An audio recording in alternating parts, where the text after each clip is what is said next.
পৃথিবীর আনাচে কানাচে অনেক রহস্যময় স্থান রয়েছে, যেগুলোর পেছনের প্রকৃত রহস্য আজও উন্মোচিত হয়নি।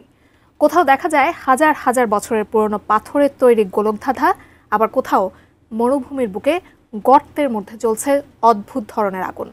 আর এই সব অজানা ও আশ্চর্যজনক রহস্যময় স্থানগুলো মানুষের কৌতূহলের কেন্দ্রবিন্দু হয়ে ওঠে। তেমনি পৃথিবীতে এমন কয়েকটি স্থান রয়েছে যেখানে বিগত ২০ লাখ বছরেও এক ফোঁটা বৃষ্টি হয়নি। এ নিয়ে বিস্তারিত জানাচ্ছেন জান্নাতুন নাহার জেরি। রহস্যে ঘেরা এই পৃথিবীতে অনেক কিছুই ঘটে যায় চোখের আড়ালে। কিছু কিছু অঞ্চল রয়েছে যেখানে বিগত ২০ লাখ বছরে এক ফোঁটা বৃষ্টিও হয়নি। শুনতে অবিশ্বাস্য লাগলেও এটি সত্য। তবে আশ্চর্যের বিষয় হলো এই জায়গাগুলি কোনো মরুভূমি নয়, বরং বরফে ঢাকা এক রহস্যময় অঞ্চল। আবার কিছু কিছু জায়গা এমন রয়েছে যেখানে মানুষও বসবাস করে। দক্ষিণ মেরুর অন্তর্গত স্থানটির নাম ম্যাকমোর্ডো ড্রাই ভ্যালি, যেখানে বিগত ২০ লাখ বছরে এক ফোঁটা বৃষ্টিও পড়েনি। এটি পৃথিবীর সবচেয়ে শুষ্ক ও ঠান্ডা এলাকাগুলোর একটি। আরেকটি স্থান হলো আল হুতাইব নামে একটি গ্রাম, যেখানে রীতিমতো মানব বসতিও রয়েছে। বিশ্বের বিস্ময়কর স্থানগুলোর মধ্যে এই অঞ্চলগুলো অন্যতম। বিশ্বমানের থার্মিক্স রড, সালাম স্টিল থার্মিক্স, দেশের একমাত্র থার্মিক্স রড।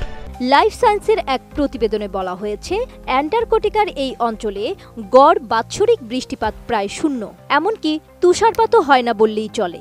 গবেষকদের মতে ফ্রিজ হিলস নামে এক নির্দিষ্ট অংশে শেষবার তরল পানির প্রবাহ ঘটেছিল প্রায় ১,৪০,০০,০০০ বছর আগে। এ কারণেই বিজ্ঞানীরা এই স্থানকে মঙ্গল গ্রহের পরিবেশের সঙ্গে তুলনা করেন। নাসা পর্যন্ত তাদের রোভার ও যন্ত্রপাতি এখনকার কঠিন ও জীবাণুহীন পরিবেশে পরীক্ষা চালিয়ে থাকে। ম্যাকমোর্ডো ড্রাই ভ্যালির চারপাশে রয়েছে উঁচু পর্বত ও বরফের প্রাচীর, যার ফলে বাইরের আর্দ্রতা সেখানে প্রবেশ করতে পারে না। এ কারণে এই অঞ্চলে কোনো মেঘ গঠিত হয় না এবং স্বাভাবিকভাবে বৃষ্টিও পড়ে না। এটি যেন পৃথিবীর এক জীবন্ত ডেড জোন, যেখানে প্রকৃতি নিজেই আর্দ্রতার প্রবেশ নিষিদ্ধ করে রেখেছে। আশ্চর্যের বিষয় হচ্ছে, আল হুতাইব নামে গ্রামটিতে রয়েছে সুন্দর বাড়িঘর ও প্রাচীন স্থাপনা। প্রচুর পর্যটকের আগমন ঘটে এখানে। ক্ষেত খামারও রয়েছে। গ্রামটির অবস্থান ইয়েমেনের রাজধানী সানার জাবল হারজের পার্বত্য অঞ্চলে। যত শুকনো মরু অঞ্চলই হোক না কেন, সেখানে কখনোই এক ফোঁটাও বৃষ্টি হয় না।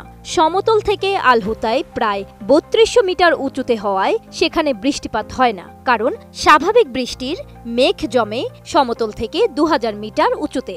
ফলে মেঘ জমে যে বৃষ্টি হয় তা আল হুতাইবের নিচে ঝরে পড়ে, আর মেঘ না থাকলে বৃষ্টি হওয়ার সম্ভাবনাও থাকে না। জান্নাতুন Nahar Jerry, desk report, ATN news.